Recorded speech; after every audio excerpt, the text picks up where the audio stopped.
Et que ces manifestations se déroulent pour le moment dans le calme, puisque je pense qu'il y a de nombreuses personnes qui sont en train de faire leurs courses. Elles en ont été empêchées les samedis précédents. Écoutez, arrêtez un petit peu de faire pleurer dans la chaumière, madame, s'il vous plaît. Je suis désolée, je ne vais pas pleurer dans la chaumière. Je pense qu'il y a beaucoup de Français qui sont particulièrement excédés par la situation. Écoutez, je ne sais pas combien de millions de Français sont excédés. Moi, je répète, il y a des millions de Français qui sont avec nous et qui continuent de nous soutenir, même si ça vous dérange depuis un mois et vous ne comprenez pas ce qui arrive dans le pays. Et peut-être que vous ne comprendrez toujours pas. On n'a pas compris, on a mis 10 milliards sur la table. Alors, les 10 milliards, c'est pas vous qui avez mis, madame. C'est l'argent public, c'est notre argent aussi. Mais oui, mais on a vous l'avez pas sorti de votre poche magique. On l'a voté, monsieur, et c'est notre rôle.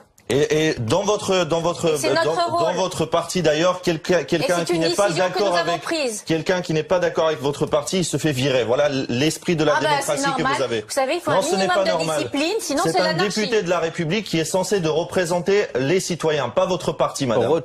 Des ministres ou des députés viennent dans des réunions locales, etc. Ils écoutent ce qu'on dit. Après, ils vont à l'Assemblée, ils votent ce que le parti leur dit. Et la preuve, quand ils votent pas ce que le parti leur dit, et quand ils votent ce que les citoyens de leur circonscription leur ont demandé de voter, ils se font virer de leur parti. Vous comprenez? Donc, on n'a pas confiance dans cette consultation, parce qu'on sait très bien qu'à la fin de cette consultation, vous avez l'impression que les élus ne vous écoutent plus. Mais qui va prendre la décision à la fin de cette consultation? Il y aura des référendums pour valider l'ensemble des décisions qui seront prises, c'est pas du tout ça.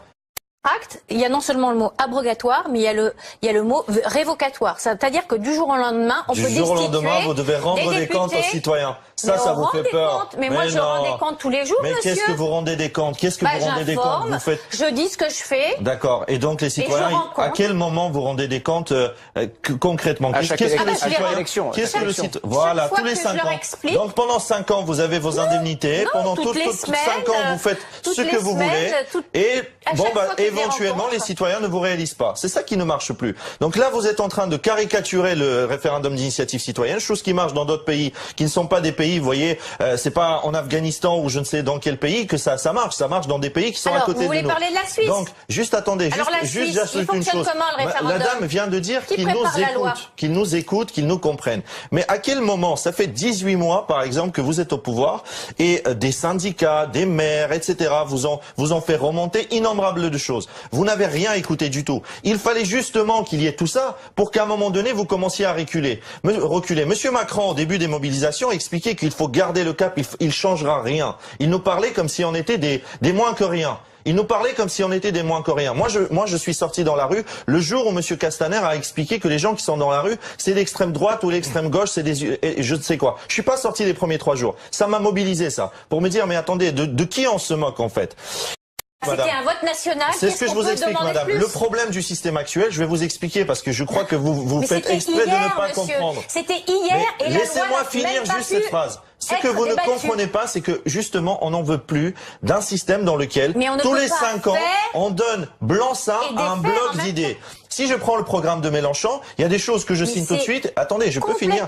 Et il y a des choses contre lesquelles je suis totalement pareil, Fillon, etc. Qu'est-ce qu'on nous dit? On nous dit tous les 5 ans, vous allez voter pour un programme, un bloc en fait, dans lequel il y a peut-être 50 ou 60% des choses contre lesquelles vous êtes, et 30% avec lesquelles vous êtes d'accord. Pendant 5 ans, vous n'avez aucune manière en fait de pouvoir, comment dirais-je, avoir des respirations démocratiques, donner votre avis, etc.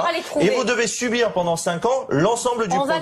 On va trouver le système. 23% au premier tour de l'élection présidentielle, au premier tour. Le deuxième tour, excusez-moi, c'est un vote par défaut, vote éliminatoire, etc.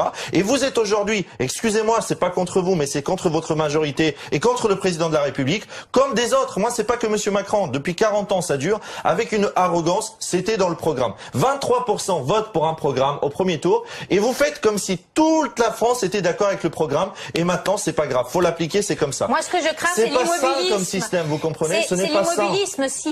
Et il ne satisfait plus grand monde. Vous savez, on ne peut plus continuer comme ça éternellement ou Un homme ou une femme décide de vendre les autoroutes, il décide de vendre les aéroports, il décide de vendre ci, en nous faisant des leçons sur des économies à faire, lui-même en vivant dans des privilèges. Il y a un programme, on sait pour qui on vote normalement. Alors non, il y a des choses qui parfois ne sont pas dans le programme et qui sont faites dans le dos complètement et qui sont comme ça.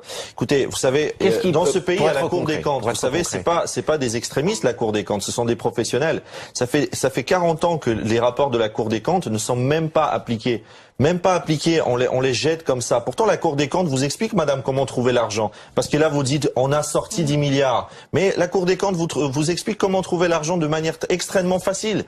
Simplement, ça convient pas au système que vous représentez parce que ça atteint les intérêts d'un certain nombre de gens qui vivent dans les privilèges depuis des dizaines d'années.